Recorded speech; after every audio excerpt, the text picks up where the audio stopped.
হজে যাওয়ার পূর্বের অবস্থান আর ফিরে আসার পরে অবস্থান আকাশ পাতাল ব্যবধান হবে। যদি ব্যবধান না হয় বুঝতে হবে ডাল মে কুছ কালা হয়।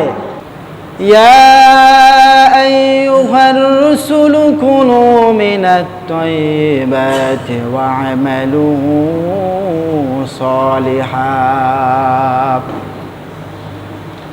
আল্লাহ রাব্বুল আলামিন দুনিয়ার মধ্যে যতগুলো নবী রাসূল পাঠিয়েছেন সমস্ত নবী রাসূলদেরকে লক্ষ্য করে বিশেষ করে আমাদের প্রিয় নবী সাল্লাল্লাহু আলাইহি ওয়াসাল্লামকে লক্ষ্য করে যেন বলছেন, ইয়া আইয়ুহার রাসূলু কুলু মিনাত তাইয়্যিবাত,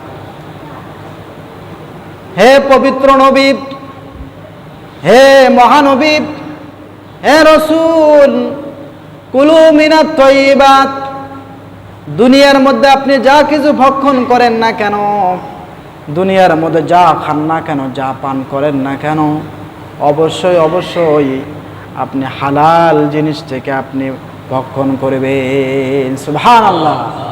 হালাল জিনিস থেকে ভক্ষণ করতে আদেশ করেছেন নবী রাসূলদেরকে। এরপর আল্লাহ পাক রব্বুল আলামিন বলেন, ওয়া'মালু সালিহান, আর হালাল জিনিস থেকে তো ভক্ষণ করবেন, হালাল জিনিস ভক্ষণ করেই সে হালাল জিনিস পান করে আপনি নেক আমলটাও করবেন। সুবহানাল্লাহ। নেক আমলও করতে হবে হালাল জিনিস খেয়ে। কেন? ইন্নী বিমা তা'মালুনা আলীম, কেননা আমি আল্লাহ পাক রব্বুল আলামিন তোমরা দুনিয়ার মধ্যে যা কিছু করো না কেন আমি সবগুলো বিষয়ে অবগত আছি। সুবহানাল্লাহ। আল্লাহ রব্বুল আলামিন আমরা যা কিছু করি না কেন, যা পান করি, যা খাই, যেভাবে কামাই করি, সব কিছু সম্পর্কে জানে কে? আল্লাহ। আল্লাহ রব্বুল আলামিন সব কিছু জানেন। তাহলে দুনিয়ার মধ্যে আমাদের পান করতে হবে, খাইতে হবে, পান করতে হবে, ভক্ষণ করতে হবে হালাল জিনিস থেকে। আবার হালাল খেয়ে আমাদেরকে নেক আমল করারও চেষ্টা করতে হবে। তাহলেই সে নেক আমলটা আল্লাহ রাব্বুল আলামিনের দরবারে কবুল হবে, তাছাড়া কখনো কবুল হবে না।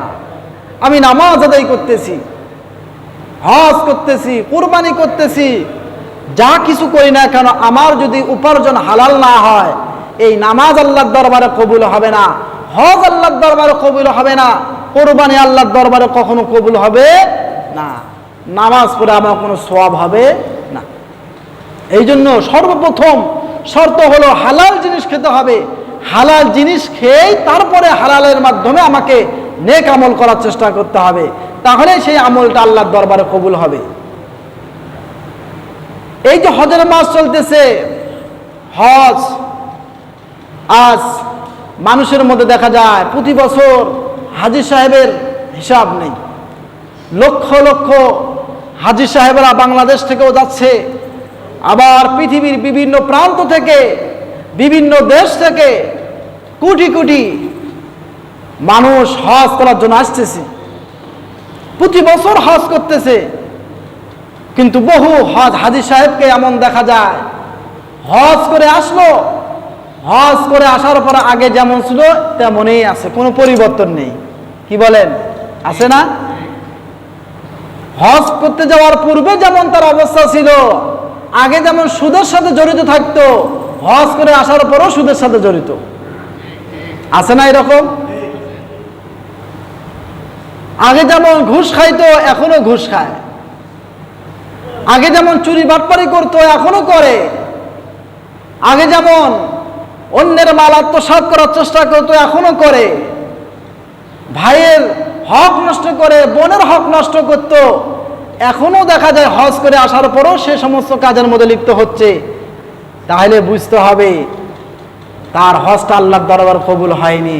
হজ কেমন করে কবুল হবে? কারণ সে হজ করতে গেছে হারাম টাকা দিয়ে, বোনের হক মেরে, ভাইয়ের হক মেরে, অন্যের হক মেরে সেই টাকা উপার্জন করে সেই টাকা দিয়ে হজ করতে গেছে। ওই হজ তো আল্লাহর দরবারে কবুল তো হবেই না, সবও পাওয়া যাবে না, কোনো কিছুই হবে না সেই হজ দিয়ে। তো এমন হজ হলে তো কোনো পরিবর্তন হবেই না। অথচ হজটা এমন একটা গুরুত্বপূর্ণ ফরজ বিধান, হাদিসের মধ্যে আছে আল হাজ্জু ইয়াহদিমু মা কানা ক্বাবলা।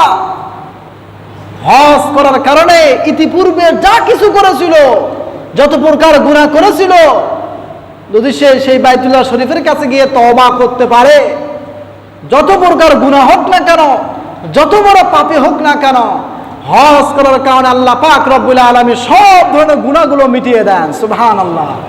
তার হজে যাওয়ার পূর্বের অবস্থান আর ফিরে আসার পরে অবস্থান আকাশ পাতাল ব্যবধান হবে। যদি ব্যবধান না হয় বুঝতে হবে ডাল মে কুছ কালা হয়, কি বলেন, তার অবস্থার মধ্যে কোনো পরিবর্তন আসতেছে না, বুঝতে হবে এর মধ্যে কিন্তু আছে।